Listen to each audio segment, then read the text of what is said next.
पोक्सको court है वो भी हम उसमें भी कोशिश कर रहे हैं कि उन बच्चों को कोर्ट में जो है बुलाया जाए और उनके बयान दर्ज किए जाएं। तो पोस्को कोर्ट में भी हम बच्चों की गवाही दर्ज कराएंगे। आपको हम बता रहे हैं आज के फरीदाबाद कोर्ट में हम इन बच्चों को बुलाएंगे और इन बच्चों की गवाही दर्ज कराएंगे और इनसे कोर्ट भी पूछेगी कि तुम्हारे साथ क्या रवैया है क्या नहीं। इसको पढ़ा दिया जाएगा, हम मानते हैं इस बच्चों को पहले से ट्रेन कर दिया जाएगा, पढ़ा दिया जाएगा, लेकिन वहां उसके साथ साथ हम जो साइकोलॉजिकल जो एक्सपर्ट होते हैं उनकी भी राय लेंगे, जो डॉक्टर से कराए जाएंगे, तमाम बच्चों की हम एविडेंस उस कोर्ट में कराएंगे। उसके अलावा जो बच्चों को बार बार टॉर्चर की जो खबरें आ रही थी उसके लिए हमने ये कदम उठाया है कि हम बच्चों की गवाही को कोर्ट में कराएंगे और उस बच्चों से पूछा जाएगा कि कैसे कैसे हरकतें होती है, कहाँ कहाँ हाथ लगा, वो सारी बातें हम कोर्ट में रखेंगे। उसके अलावा जो बल्लभगढ़ का जो वहाँ के जो एसएचओ है उनकी गवाही वहां पर कराई जाएगी। कैसे मेरे सभी प्यारे बहन भाई, आशा करती हूँ आप सब अच्छे होंगे। आज मैं फिर से हाजिर हूँ एक नई वीडियो के साथ। आज हम बात करेंगे मोमिन मलिक सर के बारे में कि उन्होंने फरीदाबाद कोर्ट में कुछ केसेस हैं जिनको कि उन्होंने दोबारा से देखा है और उन्होंने काफ़ी सारी कार्रवाई की है। तो इसी पे मेरा वीडियो आधारित है। आपने मेरा थंबनेल तो देख ही लिया होगा, तो वक्त ज़ाया ना करते मैं आपको पूरी वीडियो क्लिप दिखाऊंगी मोमिन मलिक सर की। तो आप लोगों से गुजारिश है कि वीडियो को बिल्कुल भी एक सेकंड के लिए स्किप मत कीजिएगा, पूरा देखिएगा और ज़्यादा शेयर कीजिएगा। अगर आपको वीडियो अच्छा लगे देखने में तो एक लाइक जरूर कीजिए, चैनल पर नए हैं तो प्लीज़ सब्सक्राइब कीजिए, ज़्यादा शेयर कीजिएगा। तो आइए फ्रेंड्स, वक्त ज़ाया ना करते मैं आपको ये वीडियो क्लिप दिखाती हूँ। पोक्सको कोर्ट है वो भी हम उसमें भी कोशिश कर रहे हैं कि उन बच्चों को कोर्ट में जो है बुलाया जाए और उनके बयान दर्ज किए जाएं। तो पोस्को कोर्ट में भी हम बच्चों की गवाही दर्ज कराएंगे। आपको हम बता रहे हैं आज के फरीदाबाद कोर्ट में हम इन बच्चों को बुलाएंगे और इन बच्चों की गवाही दर्ज कराएंगे और इनसे कोर्ट भी पूछेगी कि तुम्हारे साथ क्या रवैया है क्या नहीं। इसको पढ़ा दिया जाएगा, हम मानते हैं इस बच्चों को पहले से ट्रेन कर दिया जाएगा, पढ़ा दिया जाएगा, लेकिन वहां उसके साथ साथ हम जो साइकोलॉजिकल जो एक्सपर्ट होते हैं उनकी भी राय लेंगे, जो डॉक्टर से कराए जाएंगे, तमाम बच्चों की हम एविडेंस उस कोर्ट में कराएंगे। उसके अलावा जो बच्चों को बार बार टॉर्चर की जो खबरें आ रही थी उसके लिए हमने ये कदम उठाया है कि हम बच्चों की गवाही को कोर्ट में कराएंगे और उस बच्चों से पूछा जाएगा कि कैसे कैसे हरकतें होती है, कहाँ कहाँ हाथ लगा, वो सारी बातें हम कोर्ट में रखेंगे। उसके अलावा जो बल्लभगढ़ का जो वहाँ के जो एसएचओ है उनकी गवाही वहाँ पर कराई जाएगी। उनसे भी हम पूछताछ करेंगे, ये कब पकड़ी गई, क्या इनका रिकॉर्ड है, वो सारी बातें कोर्ट में आकर के गवाही देंगे। रघुपुरा पुलिस को भी कोर्ट में बुलाया जाएगा और उनसे भी सारी गवाही की जाएगी। तो ये एक पोस्को कोर्ट की कार्रवाई चल रही है और उस पर बहुत जल्दी जो तारीख आने वाली है उसमें सम्मन्स भी 1-2 दिन में हम वो सम्मन्स भी करा देंगे। वो कम्युनिटी पर लगाएंगे कि तमाम सम्मन्स वो जो कोर्ट में इन लोगों को बुलाएंगे, तमाम सम्मन्स आप लोग देख भी सकते हैं। तो ये चार्जशीट के सिलसिले से बात होगी, जो पोस्को में ये हरकतें कर रहे थे उसके सिलसिले से बात होगी और साथ साथ पोस्को कोर्ट ये आदेश भी दे सकती है कि इन बच्चों को फौरन से डिपोर्ट किया जाए, ये आ सकता है उसमें आदेश। और कस्टडी में लेने के आदेश तो इनके बहुत पहले हो चुके हैं। अब इन बच्चों को जो है वो एक कानूनी प्रक्रिया के तहत जल्दी इन बच्चों को अपनी कस्टडी में लेने का भी जो सिलसिला काफ़ी टाइम से चल रहा था वो सिरे चढ़ता नजर आ रहा है और जल्दी ये बच्चे भी अपनी कस्टडी में लिए जाएंगे और इनको अपनी सरकारी संरक्षण में इनको रखा जाएगा जिस प्रकार से ये हरकतें सामने आ रही हैं। और जैसे इनको संरक्षण में रखा जाएगा तो इनकी डिपोर्टेशन की जो प्रक्रिया है वो बहुत जल्दी जो है वो शुरू हो जाएगी। तो अगर गुलाम हैदर भारत में आता है, जो उसकी वीजा की जो प्रोसेस में जो अड़चने थी वो हमने नए सिरे से दोबारा फिर उनको दूर किया है और वो डॉक्यूमेंट्स हम जल्दी ही जो फर्दर रिक्वायरमेंट के जो डॉक्यूमेंट्स थे वो डॉक्यूमेंट्स हम जल्दी उसको मंडे तक उम्मीद करते हैं कि मंडे तक वो डॉक्यूमेंट्स हम पूछा देंगे और जो अड़चन थी वो दोबारा अड़चन वो खत्म कर कोशिश करेंगे। तो अच्छा है कि गुलाम हैदर को वीजा मिल जाए और वो भारत में आ जाए और अपने बच्चों मुलाकात भी कर ले, बातचीत भी कर ले और उनको डिपोर्टेशन की प्रक्रिया में जो उनकी जरूरत पड़ेगी या उनकी जो जैसी भी उनकी लीगल रिक्वायरमेंट पड़ेगी वो उसको पूरा कर सके। तो उस पर भी हमने काम ज़्यादातर कंप्लीट कर लिया है और सरकार की तरफ से भी उसमें काम चल रहा है और वो ऑर्डर्स जो गए थे उस पर अमल होने वाला है, वो किसी दिन भी अमल हो सकता है। डेपोटेशन की इनकी रिपेट्रिएशन की जो बच्चों की है, जो इनके वतन भेजने की जो बारी है, वो उस पर सरकार की तरफ से बड़ी जल्दी उसमें जो अधिकारी हैं वो उस पर काम शुरू हो जाएगा और उनको किसी दिन भी बच्चों को यहाँ से कस्टडी में लेकर के वो पाकिस्तान सरकार के थ्रू, उनके हाई कमीशन के थ्रू गुलाम हैदर तक उन बच्चों को भेजा जाएगा। तो जितने भी ऑप्शंस थे वो सारे खुल चुके हैं।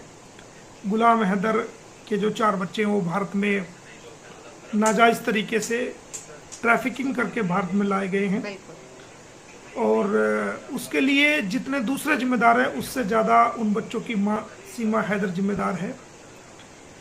और वो बच्चे आज के वक्त में वो कितना भी वीडियो दिखा ले कि मेरे से बात कर रहे हैं, मेरे से प्यार से बोल रहे हैं, लेकिन सही मायने में गुलाम हैदर के हक मारा जा रहा है। सही कहा।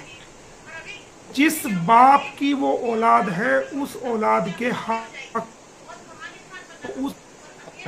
को जा रहा है। किसी को राइट नहीं है कि किसी की औलाद को नकली बाप बनने की कोशिश करे, ऐसा इम्पॉसिबल है। वो कितना भी प्यार दिखाने की कोशिश करे या उसका सारा प्यार वहां खत्म हो जाता है जब वो किसी प्रकार की हरकतें करता है। सही बात है। तो वो सारा दिखावा है, कुछ भी नहीं है। जो असल बाप अपने बच्चों के लिए हो सकता है वो दूसरा बाप कभी भी नहीं हो सकता। वो तो बाप है ही नहीं, वो सिर्फ और सिर्फ वो जबरदस्ती का एक संबंध है। इलीगल रिलेशंस हैं, इलीगल कंपनी है, कानून की नज़र में उसका कोई महत्व नहीं है। तो दोस्तों अभी 12 इसमें कुछ दिन पहले, अभी तारीख थी 2-4 दिन पहले फैमिली कोर्ट में, तो फैमिली कोर्ट में तारीख थी, तो उसमें ये ना तो सीमा का कोई वकील आया, ना सचिन का कोई वकील आया, ना ये पहुंचे वहाँ पर। जब तक हम वहाँ थे तो ये लोग नहीं पहुंचे। तो जज साहब ने एक नया ऑर्डर पास किया है इनको कि इनके खिलाफ जो है वो अखबार में एडवर्टाइजमेंट दी जाए कि या तो आ जाइए, वरना तो सारा एक तरफा फैसला गुलाम हैदर के हक में कर दिया जाएगा। एक तो ये बात है। दूसरी बात ये कहते हैं जी नोटिस नहीं मिला, ये नहीं करे, जानबूझ के डिले कर रहे हैं मैटर को। सही बात है। लेकिन जज साहब के सामने हमने सारी बातें वो रखी, तो जज साहब ने वो इसको कह दिया कि या तो आए कोर्ट में पेश हो, अपना पक्ष रखें, अपनी बात रखें, नहीं तो एक तरफा फैसला फिर किया जाएगा गुलाम हैदर के हक में। दूसरी बात मैं आपको बता दूं कि जो पिछले दिनों कुछ वीडियो आई थी, तो हमने उन वीडियोस को जो हमारे बड़े अधिकारी लेवल के हैं, सेंट्रल लेवल के अधिकारी हैं, जो दूसरे अधिकारी, उनको हमने भेजा है। और हमारी इस लेवल पे बातचीत का सिलसिला भी जारी है। तो हमें जो नई मैं बता रहा हूँ कि इस चार्जशीट पूरी तरीके से वो हो चुकी है। कभी भी किसी दिन भी ये खबर आ जाएगी कि इसकी चार्जशीट जो है कोर्ट में जमा हम करने जा रहे हैं या हमने कर दी है। तो अगर चार्जशीट आ जाती है तो सारे द्वार, कानूनी द्वार खुल जाएंगे। इसको हमें जेल कराने में भी आसानी होगी, इन बच्चों को डिपोर्ट कराने में भी आसानी होगी, और वो तमाम अटकलें जो कानूनी अटकलें हैं वो तमाम अटकलें जो हैं पूरी हो जाएंगी। और इन बच्चों को हम, अगर गुलाम हैदर भारत में नहीं भी आया तो इनको डिपोर्ट कराने में हमें बहुत बड़ी सुविधा। ये तो हुई इनके डिपोर्टेशन की बात और चार्जशीट की बात। तो चार्जशीट नंबर 1 तो ये कि चार्जशीट जो है वो ज़्यादातर वो मुकम्मल हो चुकी है, सारे फैक्ट कंप्लीट हो चुके हैं उसमें। किसी दिन भी आपको ये खबर मिलेगी कि कोर्ट में चार्जशीट फाइल कर दी गई है और उसके तमाम फैक्ट जो हैं वो पूरे हो चुके हैं। तो इस संबंध में जैसे ही ये फैक्ट हो जाएं, ये फैक्ट पूरे होकर के चार्जशीट 173(2) के तहत जो है चालान कोर्ट में आ जाएगा। तो इसमें चार्ज लगेगा, चार्ज लगने के बाद एविडेंस और गवाही का दौर शुरू हो जाएगा और हम कोर्ट में खड़े होकर के इसके खिलाफ जितनी भी गवाही हो सकेंगी वो देंगे और इसको सजा कराने में पूरी कोशिश करेंगे। साथ साथ कोर्ट जब ट्रायल चलेगा तो कोर्ट अपने आदेश में ये ऑर्डर भी कर सकती है कि इन बच्चों को फौरन से डिपोर्ट किया जाए। ये कोर्ट के आदेश के ऊपर है। उसके अलावा एक दूसरा तरीका भी है, जो ये मैंने इंसानियत के लिए काम किया है, किसी को खुश करने के लिए काम नहीं किया। और मैं 20 बार अपने आप को छोटा दिखा सकता हूँ, लेकिन मैं खुद हार सकता हूँ 100 बार, लेकिन मैं इंसानियत को एक बार मैं नहीं हारने दूंगा। और मेरी लड़ाई जो है ये इंसानियत की लड़ाई है।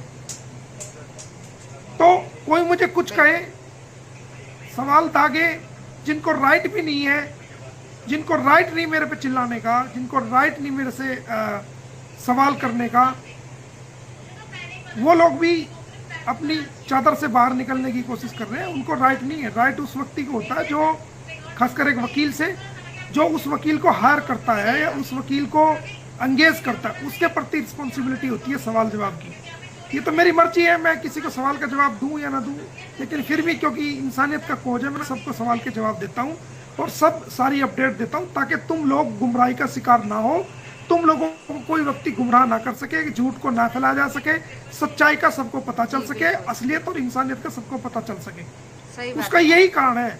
मेरा कोई यूट्यूब पे आना, फैसिलिटी या कोई पब्लिसिटी या कोई व्यूज बढ़ाना, मुझे कुछ लेना देना नहीं। मेरे यूज मुझे तो 20-30 सालों से लोग जानते हैं, सारी दुनिया के लोग जानते हैं, मुझे जरूरत नहीं है। ऊपर वाले ने, खुदा ने, ईश्वर ने, परमात्मा ने, अल्लाह ने जो है मुझे इतनी इज्जत दे रखी है शुरू से ही, मुझे जरूरत नहीं है पब्लिसिटी की। लेकिन पब्लिसिटी तो गोबर की तरह है। जब आप भैंस लेके आते हो, गाय लेके आते हो, तो उसकी सेवा करते हो, तो दूध जो निकालते हो तो वो भैंस और गाय दूध के लिए होती है। जब आप सेवा करते हो आपको दूध मिलेगा। सही कहा। लेकिन कोई इसलिए गाय नहीं खरीदता कि उसको, या भैंस नहीं खरीदता कि उसको, कि भाई इसको गोबर की जरूरत है तो वो गोबर मिलेगा उसको, गाय या भैंस से। गोबर तो फ्री में आएगा। असल चीज है दूध। तो असल चीज है इंसानियत की जीत। पब्लिसिटी तो एक गोबर के बराबर है, वो तो मिलेगी उसके साथ। असल चीज है इंसानियत की जीत। बिल्कुल काफी एग्रेसिव सही था, बात है। काफी एग्रेसिव था गुलाम हैदर। एक इंटरव्यू में शाहिद हुसैन का वो शायद इंटरव्यू था, एक लड़की है, मेरा नाम दिमाग से उतर गया, क्या नाम है उसका लड़की का, वो भी बैठी हुई थी। तो काफी एग्रेसिव था, ये नहीं करते मोमिन साहब, वो नहीं करते। अरे भाई ये बातें जो है वो मीडिया पे आके या सोशल मीडिया पे नहीं होती, ये फोन पे होती है, अलग होती है। हम तो तुझे जिताना चाहते हैं, हम तो तुझे चाहते हैं कि तेरे बच्चे तुझे मिले, तू कामयाबी तेरी हो, इंसानियत जीते। हम तो आप ही की लड़ाई लड़ रहे हैं, हम आपके खिलाफ कोई काम कर रहे हैं। जब आप ही अपने योद्धा को कमजोर करने की कोशिश करोगे तो दूसरा आदमी तो अपना आप करेंगे। लेकिन फिर भी मैं, चलो कोई बात नहीं, मैं उसकी बातों को बुरा नहीं मानता। एक पिता है, उसकी सिचुएशन ऐसी थी कि वो ये जो बच्चे की खबर आई, वो अपने आप को हाइफर हो गया, कंट्रोल नहीं कर सका। तो कोई भी व्यक्ति उसकी बात का कोई बुरा ना माने, कोई बात नहीं, परेशान है वो, मैं उसकी